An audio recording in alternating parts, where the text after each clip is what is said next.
Muito bom dia para você que nos acompanha no programa Entrevista com o Rodrigo Gambale. Para você que não está vendo ou não está assistindo ao vivo, boa tarde ou boa noite, dependendo da hora do dia que você for assistir. Bom, muito obrigado a você que nos acompanha sempre aqui pela minha página, Rodrigo Gambale.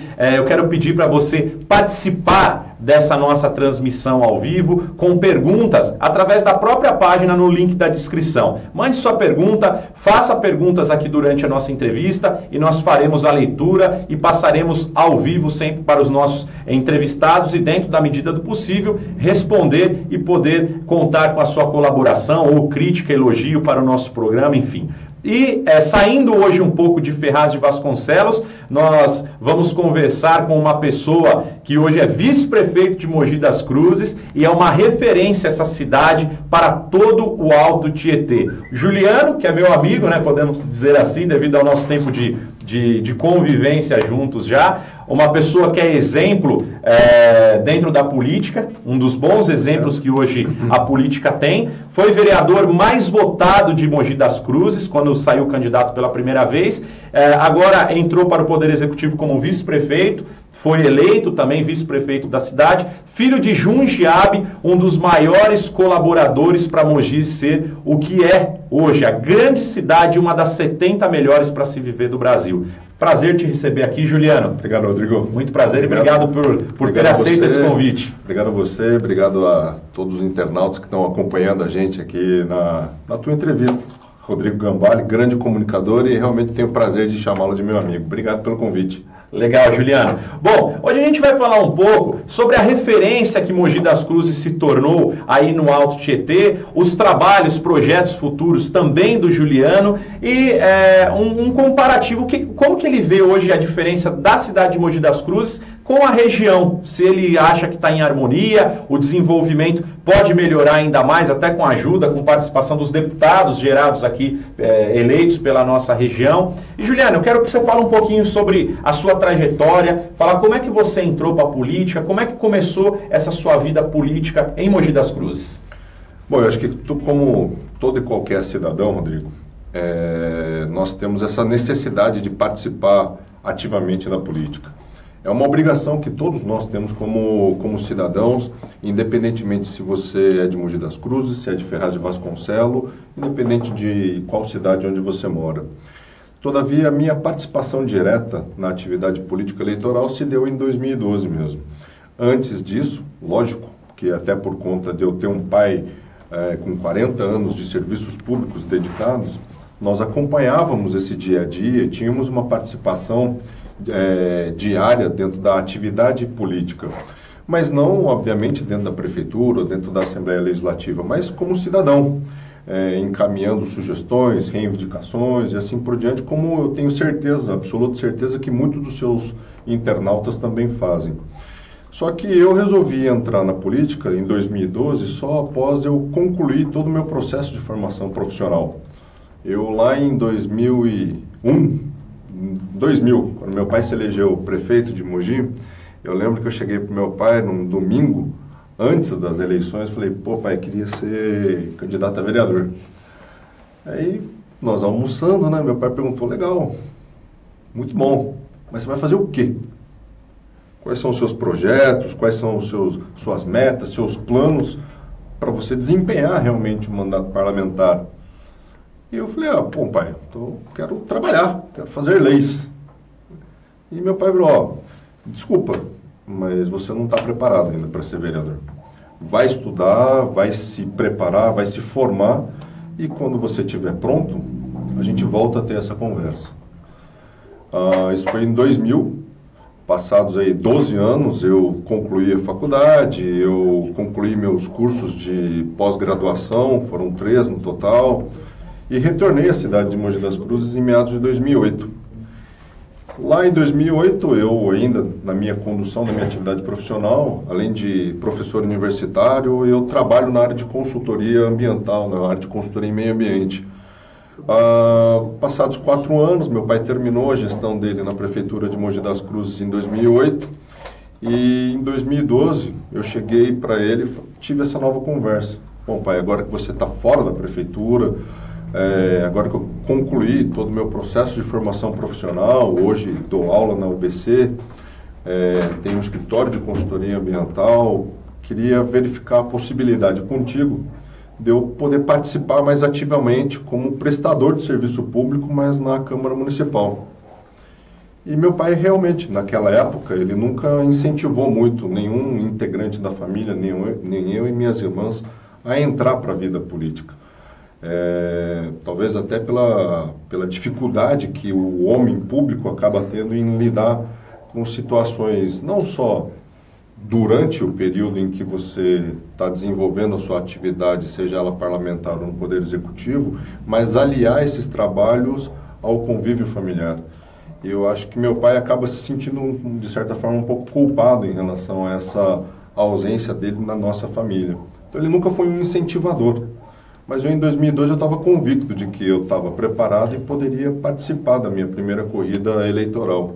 Nós conseguimos entrar na Câmara Municipal com o esforço de uma equipe que havia nos conduzido e auxiliado não só a nossa campanha, mas depois a nossa gestão parlamentar. E hoje estamos lá na prefeitura, como vice-prefeito, tentando ajudar da melhor forma possível o nosso prefeito Marcos Mello. Juliano, geralmente quando existe uma sucessão no poder, até por indicação, é uma situação delicada, porque o político de carreira, ele, mesmo de não poder continuar o seu mandato devido ao fim da reeleição, a passar os dois mandatos de reeleição, não poder, você conseguiu uma indicação de uma pessoa que falava, vai lá que eu confio. Nós vimos muitas indicações trágicas. Mogi funciona muito bem com isso. Mas nós vemos um diferencial em Mogi, que continua dando certo devido ao alto nível de gestões que esse grupo político vem apresentando. Você acha que essa linha vai ficando cada vez mais difícil devido à situação de administração da cidade de vocês ser muito elevado? Hoje o mogiano é muito crítico, porque como a cidade está bem desenvolvida, qualquer problema... Eu acho que você citou... Eu vou te interromper, Rodrigo, porque acho que você citou a palavra exata. O mogiano, ele é crítico. Certo. Não são apenas indicações políticas ou do antecessor que acabam elegendo o seu sucessor. Quem elege, quem deposita teu voto na urna é o eleitor, é o cidadão. Certo. Seja em Ferraz de Vasconcelos, seja em Mogi das Cruzes, a legislação é a mesma. Ou seja, aplica-se a mesma regra no Brasil como um todo. Por que Mogi passou a ter essa continuidade de gestões, mas principalmente continuidade não de um grupo político, mas continuidade das plataformas de políticas públicas? Porque o cidadão mogiano enxergou que aquelas políticas públicas que foram implementadas durante a gestão do Junge eram políticas públicas que deveriam ser mantidas. Só que para isso acho que a gente tem que fazer um resgate histórico de como que isso começou, Rodrigo. Em 99, meu pai ainda deputado estadual, ele criou dentro de Mogi das Cruzes uma casa que depois veio a se chamar Casa Mogi. Durante o ano de 99, final de 99, durante o ano 2000, que foi efetivamente o ano das eleições municipais, essa Casa Mogi ele se prestava basicamente a duas situações, Rodrigo. Primeira situação era obter da população mogiana, através de reuniões temáticas e territoriais, quais eram as principais reivindicações de cada um dos bairros da cidade. Ponto número 1.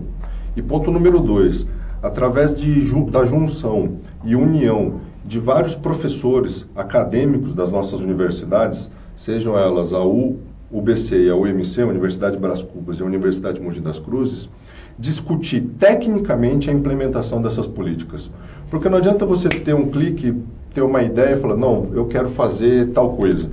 Você precisa estruturar isso de maneira programática. Precisa colocar uma metodologia, um objetivo.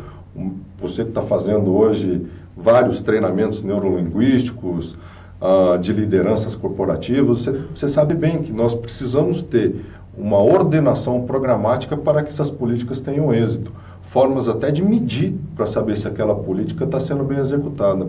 Então, durante o ano de 99 e 2000, essa Casa Mogi foi responsável por ouvir milhares de mogianos, mas principalmente por reunir essas demandas dentro de um conteúdo programático que veio a se chamar PGP, Plano de Gestão, Plano de Governo Participativo. Esse PGP, que depois o Junge, meu pai, acabou levando para o programa eleitoral, foi o grande diploma da cidade, atestando o que a cidade queria para os 4 anos, para os 8, para os 12, para os 20 anos.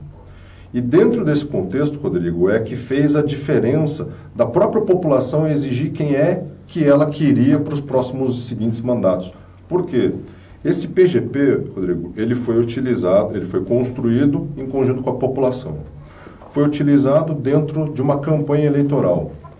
Posteriormente, ao longo dos 4 anos, o Junge, então prefeito, utilizou esse plano de governo como sendo a linha mestra das ações que até hoje você vê na cidade de Mogi das Cruzes. Você pega, por exemplo, um programa que a gente tem lá chamado hoje Bairro Feliz, mas ele começou como Rua Feliz. Ele iniciou, e estava escrito, previsto dentro desse PGP, como uma atividade para levar lazer, cultura e esporte dentro da periferia da cidade de Mogi das Cruzes. Ele foi se incorporando, foi incorporando novos serviços e hoje se transformou no que a gente chama de Bairro Feliz. Vocês fazem isso uma vez por mês? Uma vez por semana. Uma vez por semana. Todos os sábados, dentro dos bairros periféricos da cidade de Mogi, nós levamos atividades de cultura, lazer e esporte e outros 60 serviços públicos são servidos à população. Uma ação global. É como se fosse aquela ação global no SESI, mas feita pela Prefeitura Municipal em conjunto e parceria com várias outras entidades. Tem o SESI, tem a OAB, tem o Banco do Povo, que é um programa do governo do Estado. A gente leva, agora recentemente, até um trabalho que nós desencadeamos na época que éramos vereador, nós conseguimos implementar a emissão de RG. A primeira via do RG do seu filho, da sua filha, hoje é possível obter dentro da nossa Rua Feliz, que hoje chama-se Bairro Feliz. Você pega todo o programa que a gente chama hoje de descentralização da gestão das creches municipais, ele iniciou aonde? Dentro desse tal do PGP. O nosso plano diretor municipal de 2006, a revisão dele, grande parte dos pilares que são contemplados no plano diretor estavam escritos aonde? Dentro do PGP. Você pega o SEMPRE, que é o nosso centro de ensino municipal, onde nós congregamos lá atividades de esporte, de cultura, teatro, ou seja, como se fosse o CEL, que a prefeita Marta Suplicy implantou lá em São Paulo. São grandes centros municipais de ensino. Nós hoje temos 6. Estava escrito onde? Estava também no PGP. Então, as grandes políticas públicas, até o pagamento do bilhete único. A primeira integração do nosso transporte público em Mogi, que permite você pegar mais de uma condução, fazendo a integração dentro de um terminal, pagando uma única passagem, estava escrito onde? Estava também no PGP. Então você pega ações na área da saúde, educação, transportes, todas elas foram construídas com base na demanda e na reivindicação das pessoas. Por isso que o mogiano passou a ser muito crítico com a pessoa que vai suceder o seu antecessor. Porque a população mogiana, ela quer a garantia de que aquelas políticas que ela ajudou o prefeito, então, Junge Abbe a construir, tenham sequência dentro desse processo. Assim foi o sucessor do Junge, o Bertaioli, que foi obrigado pela população mogiana a cumprir aquilo tudo que o Junge iniciou. E assim vencendo nessa nossa administração, junto com o prefeito Marcos Melo, que somos não só obrigados a cumprir aquilo que a população estipulou através do governo Junge, mas assim como acrescentou através do governo Bertaioli, e hoje, lógico, queremos mais. Nós estamos dentro de um processo de melhoria contínua sempre. Juliano, é muito interessante essa sua resposta, porque isso que você acabou de dizer, que o seu pai implementou quanto prefeito, a participação da comunidade, de todas as classes sociais, sobre o que querem de uma cidade no agora, no médio prazo e no longo prazo, contribuíram para que todo o seu plano administrativo fosse voltado de acordo com o que a população gostaria. É isso aí. Esse programa do Bairro Feliz. E o que é curioso, e eu acredito que isso mata algumas questões do político que não desenvolve um trabalho. O trabalho que vocês desenvolvem Todos prometem na época de eleição, mas ninguém cumpre depois de eleito. O segredo, acredito que da sua boa administração, é que vocês fazem uma campanha eleitoral e continuam com a mesma execução do trabalho durante a administração. Exato, por quê? Porque essa campanha eleitoral, ou seja, aqueles compromissos que são estabelecidos durante o período eleitoral, eles estão entabulados, eles estão consignados, eles estão escritos dentro de um plano de governo que não foi construído da ideia da cabeça dos gestores, daqueles que estão disputando a eleição. Foi construído com base nas reivindicações, nas demandas, nos anseios do próprio eleitor, da própria população. Eu vou pegar um exemplo que acho que tem relação muito com o que vocês vivem aqui em Ferraz de Vasconcelos, uma cidade irmã da cidade de Mogi das Cruzes. O que nós estamos colhendo hoje em Mogi das Cruzes, ele é fruto de um trabalho que foi feito lá atrás. Mogi das Cruzes, em 2000, para se ter uma ideia, sempre foi conhecido, junto com todas as demais cidades do Alto Tietê, como uma cidade pertencente ao grande cinturão verde, né? E dentro desse contexto, qual que era a principal matriz econômica da cidade? Era a agricultura até então. Todavia, a agricultura, como todas as cidades próximas da metrópole, da capital de São Paulo, ela veio perdendo força. Ela veio perdendo força não por falta ou por lapso ou por falta de profissionalismo dos agricultores. Ela passou a perder muito espaço por conta da urbanização das cidades. As cidades passaram a crescer de forma muito acelerada. Isso fez com que nós perdêssemos, de tempos em tempos, a área agriculturável.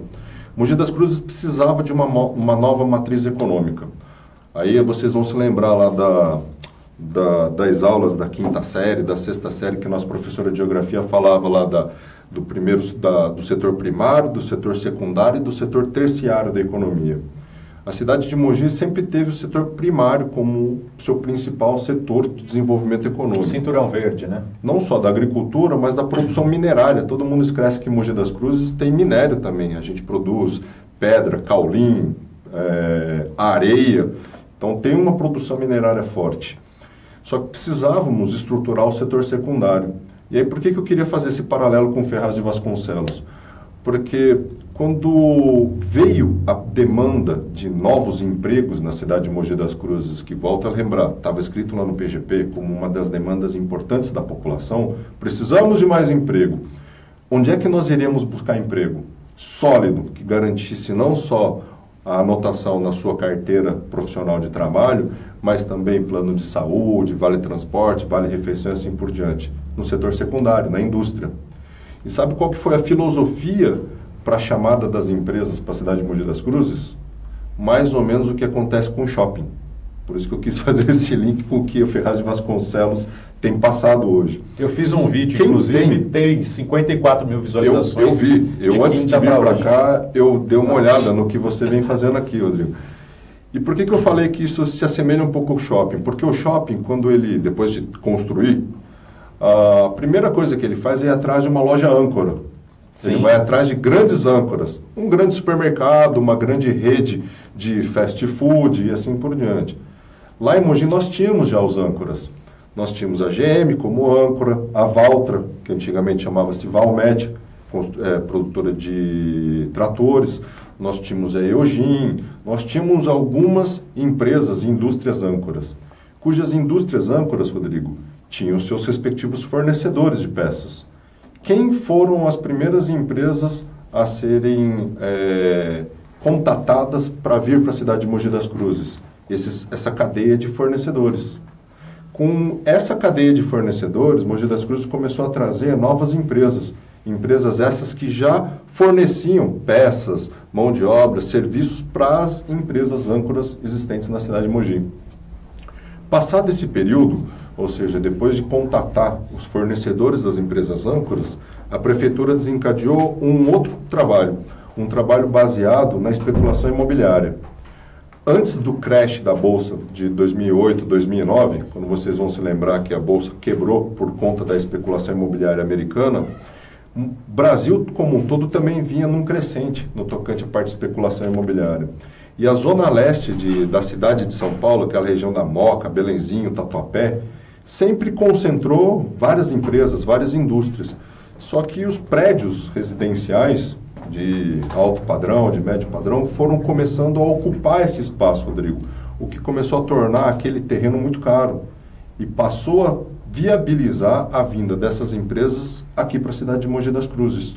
Ou seja, começou-se a levantar todas as áreas e todas as indústrias que estavam sofrendo com essa especulação imobiliária para incentivar essas empresas a virem para a cidade de Mogi das Cruzes, gerar emprego, pagar tributos e assim por diante. E aí passou-se a estruturar o setor secundário da cidade.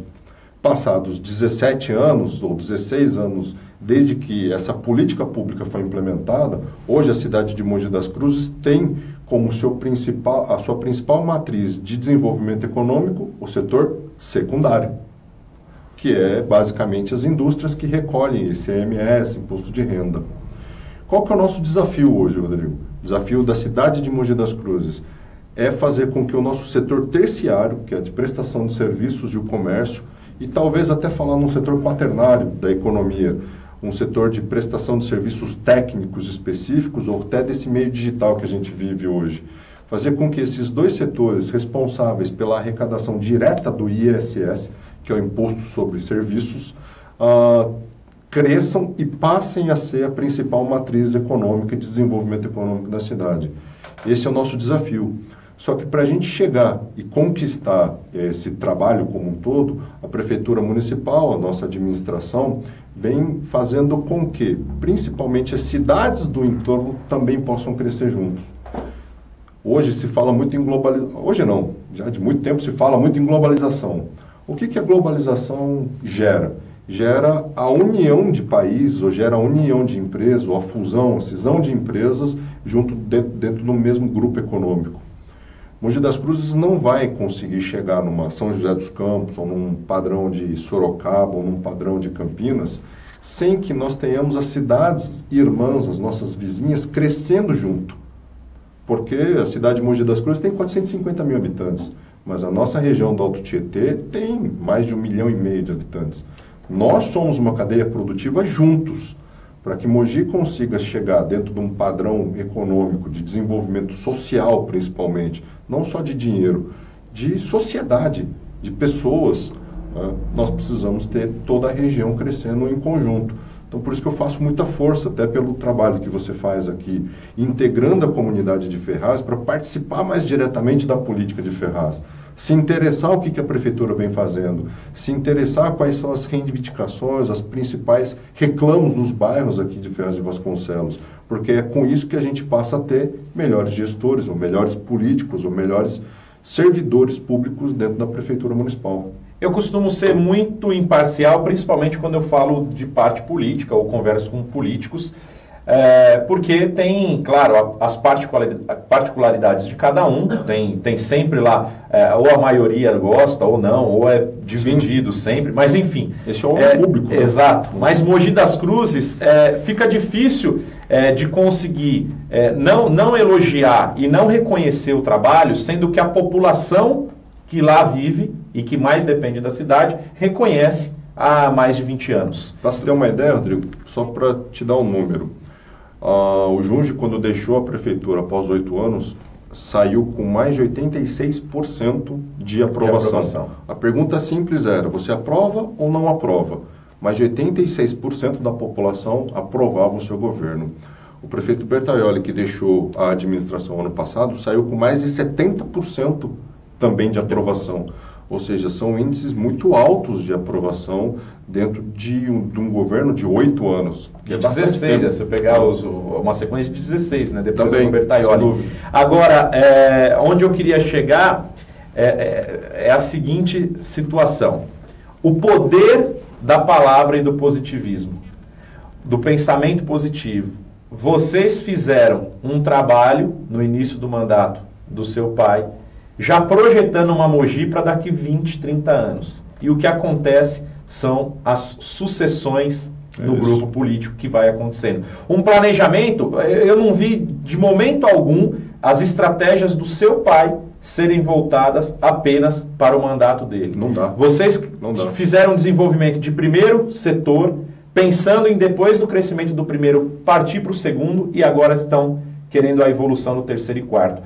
O planejamento. Você como um empreteco, né? Sim. Do Sebrae, Nossa. tivemos o prazer, fiz o Sebrae, o Juliano foi no dia da formatura do Empretec, na qual quero deixar também um abraço aqui para o meu amigo Daniel Balk, presidente da Associação Comercial de Ferraz, está na transmissão ao vivo. Legal. Com a gente. Bacana, aqui. Daniel. Faz um trabalho junto conosco aqui no estúdio da Fato. E isso deixa muito claro. Há 25 anos atrás, por volta de 25 anos atrás, Mogi era muito parecido com Suzano. Era. E olha a diferença de um projeto elaborado da maneira como foi feita em Mogi e o quão hoje nós vemos a evolução de Mogi perto de Suzano. Para você ter números de novo, eu acho que é sempre bom a gente dar número, porque aí a gente consegue refletir o que a gente está falando. Você pega o ano de 2000 como um marco. Em 2000, a cidade de Suzano tinha uma arrecadação de mais ou menos 20 a 30 milhões de reais a mais do que a cidade de Mogi das Cruzes. Era maior a arrecadação? Era maior, em 2000. Em 2000. Passados 8 anos, Mogi das Cruzes deu uma alavancada por conta desse trabalho. Isso fez com que a cidade de Mogi, acho que quase que dobrasse em relação a Suzano. Hoje o nosso orçamento é quase 3 vezes maior do que o orçamento de Suzano. Mas, volto a repetir, isso não é um trabalho feito numa única gestão. Isso é um trabalho feito a longo prazo. Então, e assim é com todos nós. Assim é com o crescimento de uma árvore, assim somos nós, de criança, e chegamos no nível profissional que chegamos, por conta de vários tempos e vários anos dedicados ao estudo, vários anos dedicados à formação e capacitação profissional. Tudo nessa vida, ela não cai num passe de mágica ou quando você ganha na Mega Sena. Tudo nessa vida é construído a árduo trabalho e principalmente por conta do tempo. Você precisa se dedicar a isso. E a cidade é construída dessa forma. Ô Juliano, é a diferença de ter um gestor na cidade com uma cabeça de empreendedor. É pensar em todos os passos que a cidade, e a cidade mais, Mogi das Cruzes, a prefeitura nada mais é do que a maior empresa que existe na cidade. Porque uma das, né? Eu diria que existem empresas maiores do que a prefeitura. Existem empresas maiores. Tem. Se você pegar o próprio grupo Júlio Simões, sim, não pode... tem um faturamento de bilhões. A Elber também e a Elber, inclusive, ganhou. De Mogi ganhou lá no Estadão como melhor construtora. Sim. É de Mogi das Cruzes. A Elber, se eu não me engano, segundo as últimas leituras que eu fiz desses artigos especializados, e etc e tal, é 3 vezes, em termos de faturamento, em termos de tamanho de empresa, é 3 vezes o tamanho da cidade de Mogi das Cruzes. Deve estar aí na faixa dos 3, 4 bilhões, mais ou menos. E o Grupo Júlio Simões, se eu não me engano, é um pouco acima disso aí. Então, são empresas de grande porte que estão estabelecidas na cidade de Mogi das Cruzes. E começaram sua história em Mogi das Cruzes. Começaram sua história em Mogi das Cruzes. Que maravilha. E acompanharam o crescimento da cidade. Uma cidade em evolução, é natural que as empresas partam para a evolução. Agora, as empresas e principalmente a sociedade como um todo, né, Rodrigo? As pessoas melhoram de vida. A gente brinca lá em Mogi que, assim, a partir do momento que você gera alguma infraestrutura dentro de um bairro, você acaba gerando novas expectativas e novas reivindicações. A partir do momento que você coloca uma rede de esgoto numa rua, aquela rua passa a ter a necessidade de ser pavimentada, seja através do asfalto, seja através de um paralelo. A partir do momento que você faz um asfaltamento, gera de novo uma outra demanda. Costuma ser lombada, porque as pessoas começam, infelizmente, a infringir a legislação de trânsito. Então, isso é bom. É bom que a gente tenha novos anseios, novas reclamações e novas sugestões, novos pedidos, porque isso gera crescimento natural. Nós não podemos, a gente que vem do mundo corporativo, a gente aprende muito a não ficar nessa zona de conforto, né? Uma situação que eu vejo que vocês usam em Mogi das Cruzes, vocês usam muito também assim, o poder da intenção, da palavra. Na entrada de Mogi, pela Mogi Dutra, tem uma placa ali que está escrita: Mogi, uma cidade monitorada por câmeras. A sensação de segurança, quando você já entra numa cidade como essa, já é de um alívio maior. Já é de um alívio de que existe uma lei, de que existe esse monitoramento para inibir a criminalidade. Então, essas ações, esses detalhes é que hoje fazem a diferença de Mogi. Eu fui um investidor... Cuja central de monitoramento também estava dentro daquele PGP, Rodrigo. Sempre, está vendo? Que legal. Eu tive alguns empreendimentos em Mogi das Cruzes, na qual o Juliano sempre estava conosco lá, tivemos muitas conversas, e o que eu mais gosto é também ver o crescimento do Juliano, que é um amigo, da mesma maneira da qual o pai dele instalou na cidade desde o seu primeiro mandato. Agora, Juliano, eu quero que você me ajude numa coisa. Vamos lá. Já com a tua experiência maior, administrativa, você citou aqui o seu interesse para que as cidades irmãs cresçam na região. E Mogi teve sempre muitos deputados que representaram a cidade, tanto no Congresso quanto na Assembleia Legislativa, e isso auxilia muito para que tenha representantes dentro do governo federal e do governo estadual, para fazer com que essas cidades sejam olhadas de uma maneira mais de próxima, e que tenham seus representantes para trazer recursos. Uma campanha que eu quero fazer muito forte em Ferraz é que o eleitor eleja um candidato da cidade ou um candidato da nossa região do Alto Tietê. Qual é a importância de um deputado estadual, um deputado federal, para esse projeto de desenvolvimento da nossa região? Vamos colocar algumas coisas assim, muito claras aqui. Eu, por conta até do trabalho que a gente vem fazendo dentro da cidade de Mogi das Cruzes, e óbvio que um trabalho bem feito, ele acaba sendo bem visualizado. Claro. Ele acaba tendo grande notoriedade.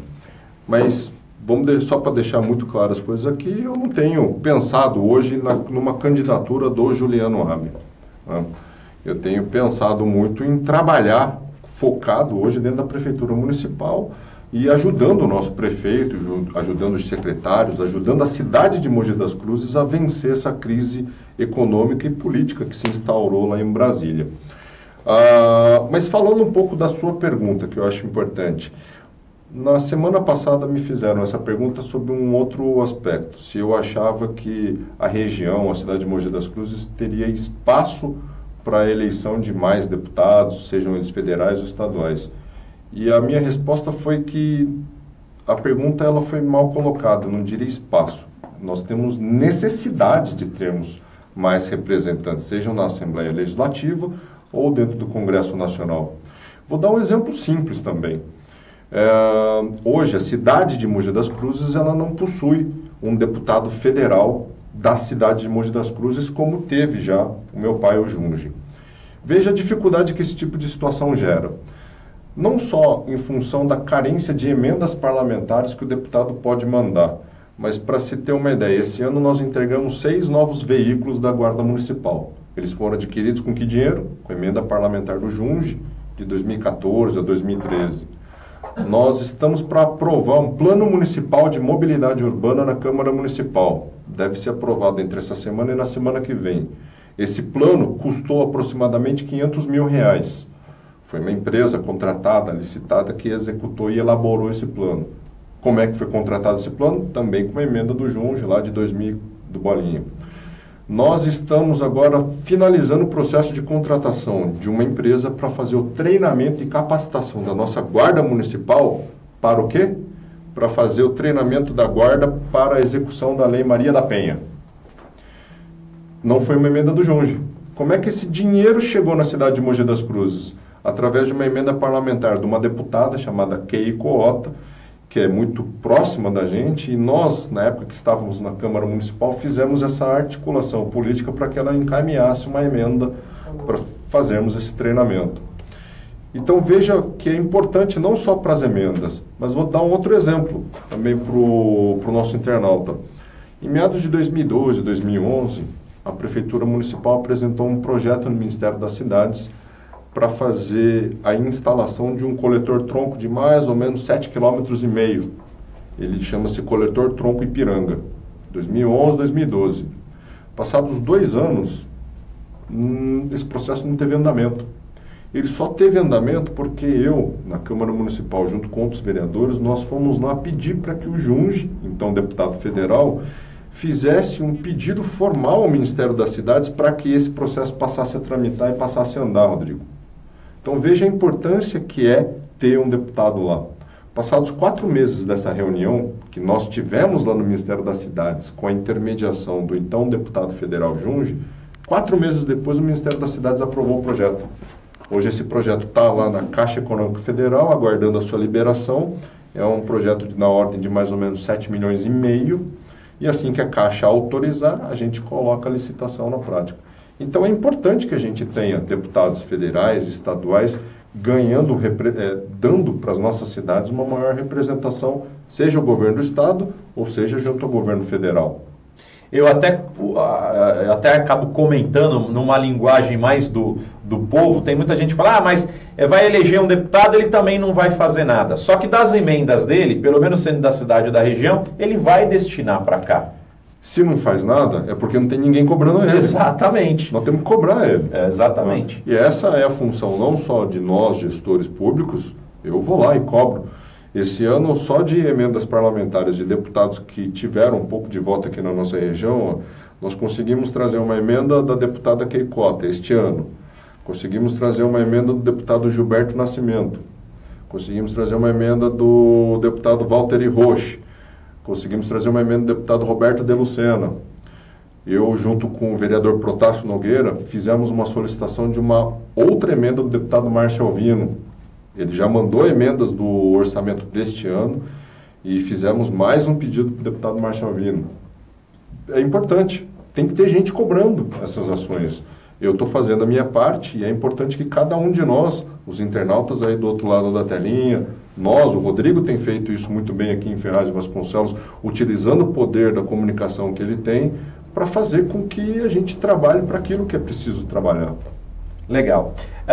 Juliano, mudando um pouquinho, não vamos entrar muito a fundo, porque senão a conversa vai longe, mas da reforma eleitoral. Você acha que essa reforma passa, não passa? Você acha qual que é a sua situação? Parece que se perdeu, se quebrou a sequência. Cara, uma coisa que é indubitável é de que existe hoje a necessidade de fazer uma modificação. Mas não adianta fazermos uma modificação sem um prévio debate. Fazer uma mudança da legislação eleitoral para beneficiar aqueles que estão lá no poder é uma mudança sem legitimidade. Nós precisaríamos fazer uma mudança de baixo para cima, não de cima para baixo, como é o que vem sendo feito. Está sendo tudo imposto. Todas as ideias que estão sendo discutidas no Congresso Nacional, todas, seja ela distrital misto ou a manutenção do status quo da legislação hoje, todas elas começaram lá de cima, eles não surgiram de uma demanda popular.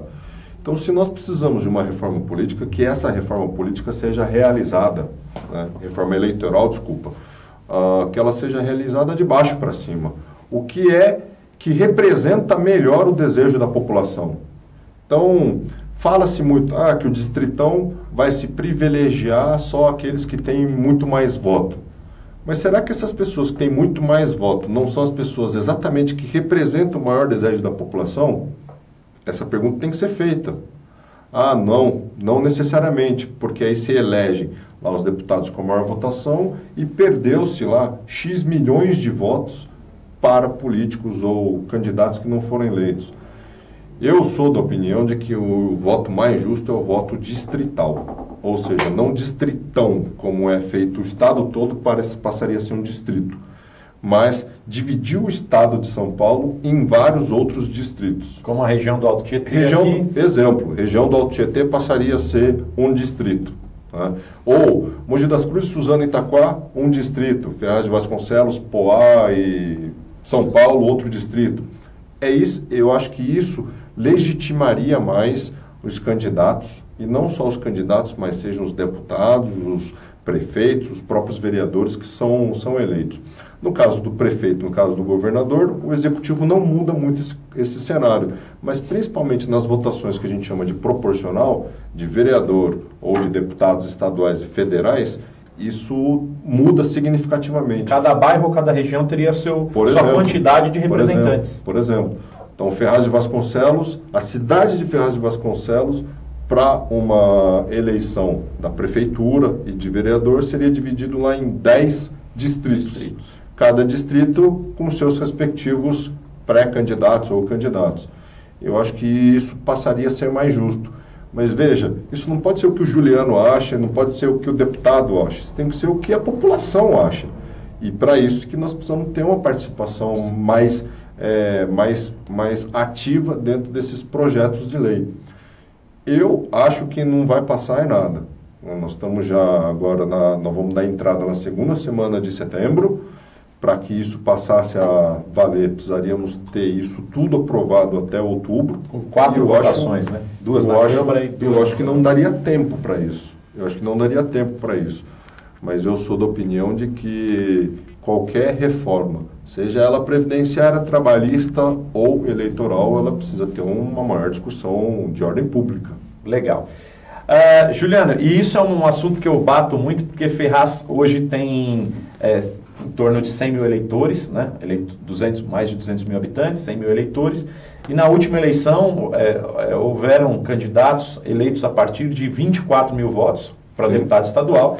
Ferraz teria uma condição, claro, fazendo uma conta burra, né? Mas Ferraz teria uma condição de eleger 4 deputados dentro dessa linha, dessa margem. E nunca na nossa história nós conseguimos colocar um deputado dentro da Assembleia Legislativa ou do Congresso Nacional, que é uma coisa que nós precisamos mudar também e fazer um trabalho de eleição de candidatos da região. Porque eu fiz um vídeo exatamente sobre isso, que foi na sua linha de raciocínio. Fiz um vídeo quarta-feira passada, uma transmissão ao vivo falando da reforma eleitoral do Distritão.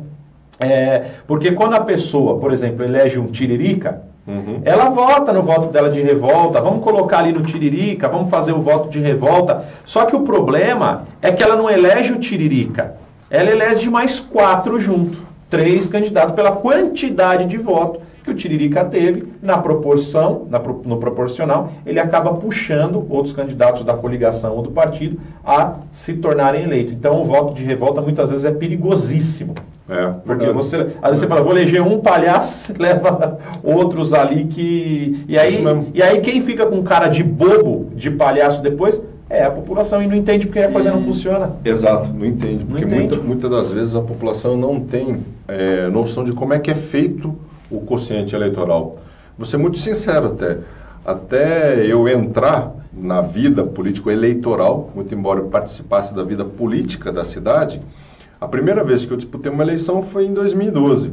E foi só em 2012 que eu fui entender como é que se formava o quociente eleitoral. Tamanha é a dificuldade dessa conta, é uma conta muito maluca. E não vou perder tempo aqui explicando. Mas seria difícil de entender, mesmo se desenhasse. Exatamente. É muito complexo. É difícil de você entender sem você ter acesso a determinados números que você só consegue com o Tribunal Regional Eleitoral, né? Então, talvez a eleição fosse muito mais clara baseado no distritão. Ganhou o cara que é mais votado. Mas pode ser que não. Porque qualquer eleição, como é uma eleição proporcional, saem lá inúmeros candidatos. E os candidatos que não forem tão bem votados, é um voto que foi perdido. Então, as pessoas que defendem a legislação como ela funciona hoje, são pessoas que defendem que o seu voto não é um voto inútil. Muito embora o Tiririca tenha sido eleito com X milhões de votos, ao você votar para um candidato com 20 mil votos, por exemplo, você não perdeu seu voto, porque aquele voto foi contabilizado dentro do quociente eleitoral. A partir do momento que você, dentro de um distritão, vota num candidato de 20 mil, um candidato que teve 20 mil votos, esse voto pode ser contabilizado como um voto perdido. Ele não teve importância, porque quem teve importância são os candidatos que tiveram maior votação. Não existe sistema perfeito, na minha opinião. Não existe um sistema que seja mais ou menos democrático, mais ou menos republicano. O que existe, para mim, é um sistema que acomode os desejos, os anseios da população. Então, para isso, você, meu amigo, tem que participar e tem que saber exatamente o que está acontecendo e lembrar que tiveram deputados federais aqui em Ferraz de Vasconcelos que tiveram votos e que estão lá no Congresso Nacional. Cobrar um posicionamento formal dele em relação a essa reforma. Isso tem que ser puxado e não dá para debater em 1 mês, 2 meses. É um debate que tem que ser promovido pelo governo, partido, governo, ser muito bem explicado e depois, de acordo com a tua ideia, um referendo. Por exemplo. Como quem é um acontece... pouco mais velho, não sei se você vai se lembrar, porque o Rodrigo é bem mais novo que eu. Se for do parlamentarismo, presidencialismo... Isso, você lembra disso aí? Acho que foi em 92. Eu não me lembro foi em 92. do ano, mas eu lembro assim, de vários programas na televisão mesmo. Tinha até artista de novela, da Globo, explicando qual que era a diferença do parlamentarismo, do presidencialismo e o retorno à monarquia, né? Até a família do então imperador Dom Pedro vinha na televisão explicar sobre o que era, né? E no referendo de armas também, como a propaganda mudou. Também teve. Porque eu me recordo que quando existiu, a população desejava ser armada em 80%. E durante a propaganda eleitoral que foi feito, do governo contra as indústrias de arma, né? Mudou, se tornou totalmente... Nós todos somos seres humanos, Rodrigo. Por mais preparados, capacitados ou estudados que sejamos, todos nós somos seres humanos. E a primeira coisa, quando a gente pensa com o coração. Depois que você para os 5 minutos, por isso que a mamãe sempre falava, né? Conta até 10. Conta até 10. Mãe é sábia. Mãe sempre é sábia, porque depois que você contar até 10, você para de pensar um pouco com o coração e passa a pensar com a cabeça. E quando você recebe uma pergunta como essa, você é a favor de armar o povo? Cara, diante de tanta violência que a gente tem, diante de maluco, né, ejaculando em mulher dentro do ônibus, diante da violência doméstica que a gente acaba, infelizmente, vivenciando diariamente nos jornais, nos telejornais, a primeira resposta que você dá é que você lembra que você foi assaltado, que você foi violentado por alguém, não, vamos armar. Mas quando você para um pouco para pensar em quais são as repercussões disso aí, e começa a lembrar, cara, eu tenho filho. Já pensou meu filho, quando chega à maioridade, passa a ter uma arma em casa? Você passa a entender a complexidade de decisões como essa. Imagina o risco que seria uma briga de trânsito. Por exemplo. O cara saca uma arma e já... Exatamente. É o perigo que é o que acontece hoje lá nos Estados Unidos. Chega um moleque armado dentro da escola, sai matando, baleando 11, 12, né? Dentro de uma sociedade brasileira como a gente vive, que a arma, o armamento, ainda ele não é totalmente legalizado para todas as pessoas, ou a gente tem uma restrição séria para o porte legal de armas, isso já acontece. Imagina se isso fosse difundido. Eu acredito que o armamento deveria ser aprovado no Brasil, mas o armamento do lápis e da caneta. A nossa educação precisa se evoluir. Sem dúvida. Para depois partirmos, isso é um setor que está ainda... não dá para se discutir isso com a base de educação que nós temos hoje no nosso país. E outra, né? Lembra aquela velha história, né? Faça amor, não faça guerra? Eu acho que é isso. É complicado. Juliano, fala um pouquinho mais dos seus projetos futuros. Você hoje como vice-prefeito, ano que vem tem campanha de deputado. Você já se colocou que hoje a sua meta e o seu objetivo é a vice-prefeitura e trabalhando, ajudando a cidade. Mas você vem numa carreira de ascensão. Teve para sua primeira eleição mais votado. De quantos votos? Foram 6 mil? 5.900 e eu... 6 mil votos. 6 mil votos, arredondando aí para cima. Depois do meio, a gente já arredonda. E agora para vice-prefeito, a sua chapa obteve quantos votos? 130 mil aproximadamente. Isso dá quantos por cento dos votos válidos? 65%. 65% dos votos em Mogi das Cruzes. Qual o seu projeto agora, daqui para frente? O que você tem na cabeça? Tem uma coisa que meu pai, quando eu passei a me tornar político, e quando eu voltei lá em 2012, falando, pô pai, agora eu acho que eu estou preparado. Tem uma coisa que meu pai falou para mim, que é o que eu levo assim para o resto da minha vida, ou pelo menos enquanto a minha atividade política de prestação de serviços públicos assim me nortear. Que é não pensar em projetos políticos pessoais, não pensar no que o Juliano, como pessoa física, quer, mas no que o grupo político, no que a sociedade, no que a comunidade tem como anseio. Eu hoje falo claramente e abertamente, eu não sou candidato a nada, a não ser a trabalhar muito para, quem sabe, ser o melhor vice-prefeito que a cidade de Mogi das Cruzes já teve na sua história. Esse é o meu, vamos dizer, o meu projeto pessoal. Além disso, cuidar melhor da minha família, estar mais presente dos meus filhos. Eu tenho um monte de filho pequeno, filho grande. E ajudar o prefeito Marcos Mello, ajudar a administração dentro desse período difícil que a gente vive. A cidade de Mogi das Cruzes, muito embora nós tenhamos todos os equipamentos públicos funcionando, nós estamos pagando o salário do nosso funcionário em dia, mas passamos por um momento muito, muito complicado em termos econômicos e financeiros dentro da Prefeitura Municipal. E exige de nós, administradores, rigor dentro da execução orçamentária. Então eu não consigo pensar, e até por conta da orientação que meu pai deu, da gente não pensar em planos pessoais, pensar em planos coletivos.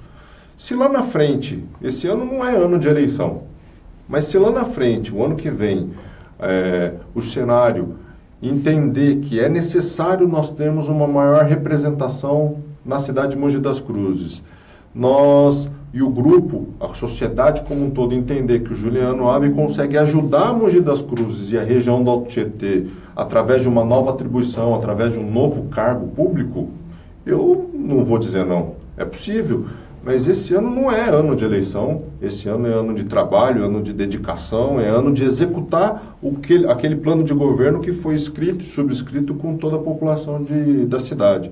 No ano que vem, que é o ano eleitoral, aí a gente vai saber. Outro dia me fizeram essa pergunta, eu não soube nem dizer, Rodrigo, quando que começavam as eleições, quando que terminava o registro eleitoral de candidatura, porque eu verdadeiramente não estou acompanhando isso. Mas, queira ou não, o fórum e o debate para isso é o ano que vem, não é esse ano. Tá certo. Juliano, fazer um encerramento aqui do nosso bate-papo, da nossa entrevista, suas considerações finais, mandar algum alô para alguém. Eu queria só mandar um abraço a todos vocês que nos acompanharam, talvez vocês que ainda nos acompanharão dentro do Facebook. Agradecer demais, Rodrigo, teu convite. Eu que agradeço, que isso. A toda a equipe que está aqui nos auxiliando no dia de hoje, e dizer para todos vocês, eu continuo às ordens, seja para discutir a cidade de Mogi das Cruzes, discutir Ferraz de Vasconcelos, mas por que não discutir a região como um todo e as nossas próprias vidas. Obrigado, Juliano, mais uma vez. Eu quero agradecer a todos que participaram aqui da nossa transmissão. São dezenas, centenas de pessoas. O pessoal, o Laílson Nascimento da Gazeta Regional, pedindo para deixar um abraço para o Juliano. Valeu, Laílson, obrigado. Da imprensa da região, o pessoal da Associação Comercial aí em peso, os nossos ouvintes, os nossos web espectadores, o pessoal que nos acompanha pelo Facebook. Meu muito obrigado. Toda segunda-feira, por volta das 10 da manhã, e toda quarta-feira nós temos esse programa, essa transmissão ao vivo aqui na minha página, e às quintas-feiras tem um vídeo falando sobre os problemas ou as soluções que nós temos em Ferraz de Vasconcelos e toda a região. Muito obrigado mais uma vez, valeu a você que participou, obrigado, Juliano, obrigado aí. E até quarta, se Deus quiser. Tchau, pessoal, obrigado.